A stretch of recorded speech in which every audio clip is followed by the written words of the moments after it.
జూబ్లీహిల్స్ లోని తన నివాసంలో సీఎం రేవంత్ రెడ్డి మంత్రులతో భేటీ నిర్వహిస్తున్నారు. మున్సిపల్ ఎన్నికల రిజల్ట్స్, హంగు పరిస్థితులపై మినిస్టర్లతో సీఎం డిస్కస్ చేస్తున్నారు. గెలుపోటములను ప్రభావితం చేసిన అంశాలపై సీఎం రేవంత్ చర్చిస్తున్నారు. భేటీలో డిప్యూటీ సీఎం భట్టి విక్రమార్క సహా మంత్రులు వివేక్ వెంకటస్వామి, సీతక్క, వాకిటి శ్రీహరి, జూపల్లి కృష్ణారావు, శ్రీధర్ బాబు, అజారుద్దీన్ పాల్గొన్నారు.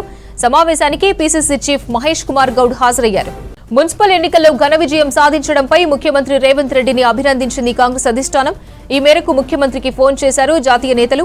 సంక్షేమం, అభివృద్ధి, సుస్థిర పాలన, సామాజిక సాధికారత కోసం స్పష్టమైన లక్ష్యాలతో ముందుకు సాగుతున్న ప్రభుత్వానికి ప్రజలు మరింత ఆదరించారని కొనియాడారు. కాంగ్రెస్ ప్రభుత్వం పట్ల ప్రజల విశ్వాసం ఈ ఫలితాలు ప్రతిబింబిస్తున్నాయన్నారు. ఏఐసీసీ చీఫ్ ఖర్గే సామాజిక న్యాయం, ఆత్మగౌరవం, సమ్మిళిత అభివృద్ధి కోసం పనిచేస్తున్న ప్రభుత్వానికి స్పష్టమైన ఆమోదముద్ర వేశారన్నారు రాహుల్. ప్రభుత్వంపై ప్రజలకు ఉన్న నమ్మకమే ఈ ఫలితాలని ప్రియాంక గాంధీ కొనియాడారు. కాంగ్రెస్ పార్టీ ప్రభుత్వం రేవంత్ రెడ్డి గారిని ఆశీర్వదించారని మేము అనుకుంటున్నాం.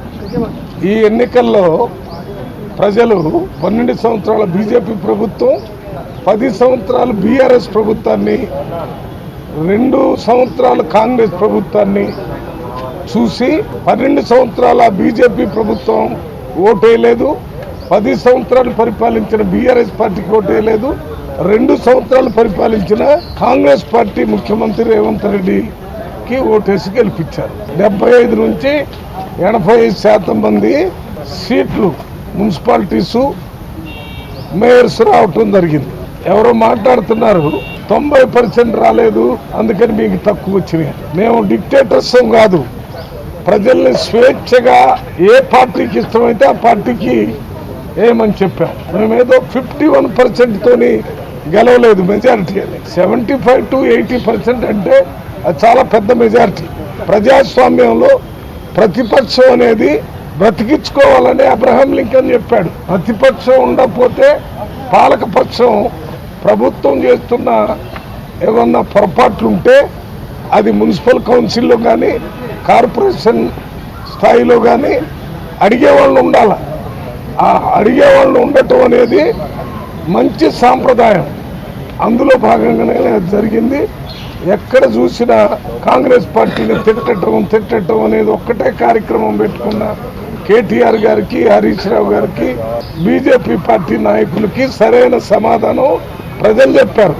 ఇది రేవంత్ రెడ్డి గారు చెప్పిన సమాధానమో లేకపోతే కాంగ్రెస్ పార్టీ చెప్పిన సమాధానం, ఇది ప్రజలు ఇచ్చిన సమాధానం. మంత్రులతో సీఎం కీలక భేటీపై మరింత సమాచారం షరీఫ్ అందిస్తారు. షరీఫ్, మంత్రులతో సీఎం భేటీ ప్రారంభమైందా? అప్డేట్స్ ఏంటి? ఆఫీస్లో సమావేశం ప్రారంభమైంది. కొద్దిసేపటి క్రితమే ఆయన నివాసం నుంచి పక్కనే ఉంటుంది కార్యాలయం, ఎంపీ కార్యాలయం, ఇక్కడికి చేరుకున్నారు. ప్రస్తుతానికైతే ప్రారంభం అయింది సమావేశం. దానికంటే ముందు గద్వాల, అలంపూర్ నియోజకవర్గానికి సంబంధించి కొంతమంది ఆల్ ఇండియా ఫార్వర్డ్ బ్లాక్ సంబంధించినటువంటి అభ్యర్థులు, కౌన్సిలర్లు గెలుపొందారు. దాదాపు 8 మంది, వాళ్ళతో పాటు కొంతమంది స్వతంత్ర అభ్యర్థులు అదే ప్రాంతానికి సంబంధించినటువంటి వాళ్ళు వచ్చారు. సీఎం సమక్షంలో వాళ్ళు కాంగ్రెస్ గూటికి చేరారు. కాంగ్రెస్ కండువా కప్పుకున్నటువంటి పరిస్థితి.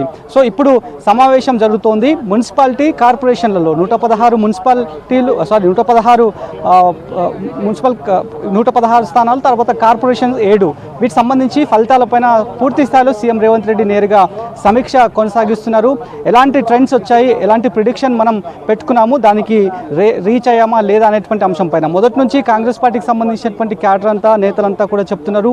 ఖచ్చితంగా మెజార్టీ స్థానాలు గెలిపే లక్ష్యంగా మా వ్యూహరచన ఉంటుందనేటువంటి అంశాన్ని చెప్పారు. కరెంట్ ట్రెండ్స్ చూసినాం, ఆల్రెడీ 84 ప్రాంతాల్లో హస్తగతం చేసుకుంది. ఇంకా మరి 10 ప్రాంతాలన్నీ కూడా తమ వైపు వచ్చేలాగా ధీమా వ్యక్తం చేస్తున్నాం అనేటువంటి అంశాన్ని కూడా చెప్తున్నారు. కాబట్టి మరికొన్ని ప్రాంతాల్లో హంగ్ ఏర్పడింది. ఎప్పుడు లేనంతగా ఈసారి జరిగినటువంటి మున్సిపల్ కార్పొరేషన్ ఎన్నికల్లో హంగ్ దాదాపు 37 ప్రాంతాల్లో హంగ్ కనిపిస్తోంది. ఆ హంగ్కి సంబంధించినటువంటి వ్యవహారంలోనే ఎట్లా ముందుకు పోవాలనేటువంటి అంశం పైన విపక్ష పార్టీలన్నీ కూడా ఇప్పటికే క్యాంపు రాజకీయాలకు తెరలేపారు. వాటికి ఎట్లా చెక్ పెట్టాలనేటువంటి అంశం పైన సీఎం రేవంత్ రెడ్డి ఈ సమావేశంలో కీలకంగా మాట్లాడేటువంటి అవకాశం అయితే కనిపిస్తోంది. ఎప్పుడైతే మున్సిపల్ కార్పొరేషన్ ఎన్నికలకు సంబంధించి పార్లమెంట్ నియోజకవర్గాల వారిగా మొత్తం 15 మందికి, అంటే అందులో ఒకరు ప్రభుత్వ సలహాదారు సుదర్శన్ రెడ్డి మినహాయించి మిగతా మొత్తం అంతా కూడా మంత్రులు ఉన్నారు. దాంట్లో భాగంగానే ఒక ఇద్దరు మంత్రులు ప్రస్తుతానికైతే సమావేశానికి వేరే బిజీ షెడ్యూల్ కారణంగా వాళ్ళు అటెండ్ కాలేరు. మిగతా అందరూ కూడా సీఎం రేవంత్ రెడ్డి సమావేశానికి అటెండ్ అయ్యారు. ఇక ఏఐసీసీ తెలంగాణ ఇన్ఛార్జ్ మీనాక్షి నటరాజన్ కూడా ఆమె అవైలబుల్గా లేరు ఫిజికల్గా. సో ఆమె జూమ్ కాన్ఫరెన్స్లో మీటింగ్లో జాయిన్ అయినట్లు కూడా ప్రస్తుతానికైతే తెలుస్తోంది. ఎవరైతే వేరే బిజీ షెడ్యూల్ కారణంగా ఇక్కడికి రాలేకపోయారో వాళ్ళకు కూడా జూమ్ కాన్ఫరెన్స్లో వెసులుబాటును కల్పించినటువంటి పరిస్థితి కనిపిస్తోంది. ప్రస్తుతానికైతే ఈ ట్రెండ్స్ పైనే ఏ రకంగా హంగ్ వచ్చింది, ఎన్ని ప్రాంతాల్లో హంగ్ వచ్చింది అనేటువంటి అంశం పైన, మరోవైపు కార్పొరేషన్స్లో 7 కార్పొరేషన్స్లో ఇప్పటికైతే 4 స్పష్టంగా కాంగ్రెస్ పార్టీకి సంబంధించి గెలుపొందారు. మరికొన్ని ప్రాంతాలు ఇటు నిజామాబాద్, అదేవిధంగా కొత్తగూడెంలో వాటికి సంబంధించి కూడా నిజామాబాద్లో గట్టి పోటీని కూడా కాంగ్రెస్ పార్టీ ఇచ్చింది. మరోవైపు మొదటి నుంచి పార్లమెంట్ ఎన్నికల సమయం నుంచి కూడా ఫ్రెండ్లీ అలయన్స్లో ఎంఐఎం పార్టీ ఉంది. ఎంఐఎం పార్టీకి సంబంధించినటువంటి క్యాడర్ కూడా అక్కడ ఉన్నటువంటి ఓటు బ్యాంక్ కూడా చాలా వరకు ఉంటుంది కాబట్టి అప్పుడు ఫ్రెండ్లీ అలయన్స్ ఉండే. సో ఇప్పుడు కూడా ఖచ్చితంగా నిజామాబాద్ కార్పొరేషన్ కూడా తమ వైపు వచ్చేటువంటి అవకాశాలు చాలా వరకే ఉన్నాయనేటువంటి అంశాన్ని అయితే కాంగ్రెస్ పార్టీకి సంబంధించినటువంటి నేతలంతా కూడా అదే ధీమాను వ్యక్తం చేస్తున్నారు. కాబట్టి ఈ అన్ని అంశాలపైన ఇటు ఒకటి హంకి సంబంధించి ఏర్పడింది, ఆ తర్వాత ఎక్స్ అఫిషియో మెంబర్స్ సంబంధించినటువంటి ఓటింగ్ అనేది మేజర్ రోల్ పోషిస్తోంది. కాబట్టి ఎక్స్ అఫిషియో మెంబర్స్ని ఏ ప్రాంతంలో వాడాలి, ఏ ప్రాంతంలో ఎక్స్ అఫిషియో మెంబర్స్ ఎక్కువ శాతం ఉన్నారు, ఎక్కడెక్కడ వాళ్ళని అకామిడేట్ చేయాలనేటువంటి అంశం పైన ఈ పాయింట్ ఆఫ్ వ్యూలోనే సీఎం రేవంత్ రెడ్డి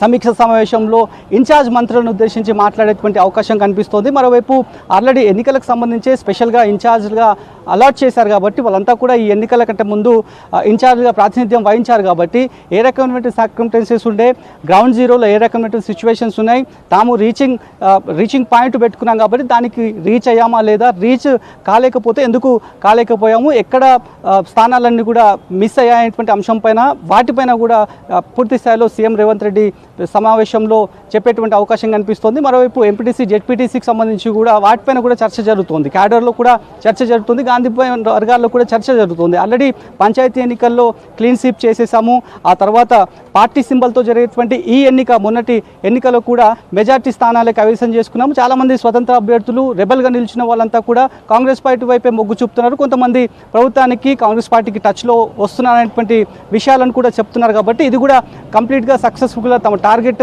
రీచ్ అయిందనేటువంటి అంశాలను కాంగ్రెస్ పార్టీకి సంబంధించినటువంటి వర్గాలు చెప్తున్నాయి. ఇక మిగిలి ఉన్నది ఎంపీటీసీ జెడ్పీటీసీకి సంబంధించినటువంటి ఎన్నిక కావడంతో ఇప్పుడు ఇలాంటి మూడ్లోనే ఎన్నికలకు వెళ్తే బాగుంటుందనేటువంటి ఒక చర్చ కూడా పార్టీలో వ్యక్తమవుతుంది. కాబట్టి మరి దానికి సంబంధించినటువంటి అంశం పైన కూడా సీఎం రేవంత్ రెడ్డి మాట్లాడతారా, ఇది కంప్లీట్ అయిపోయిన తర్వాత వీటికి సంబంధించి మాట్లాడాము, పలానా అంశాలపైన చర్చ జరిగిందనేటువంటి అంశాలపైన బ్రీఫ్ చేస్తారా లేదా అనేటువంటి ఒక ఉత్కంఠ మాత్రం నెలకొంది.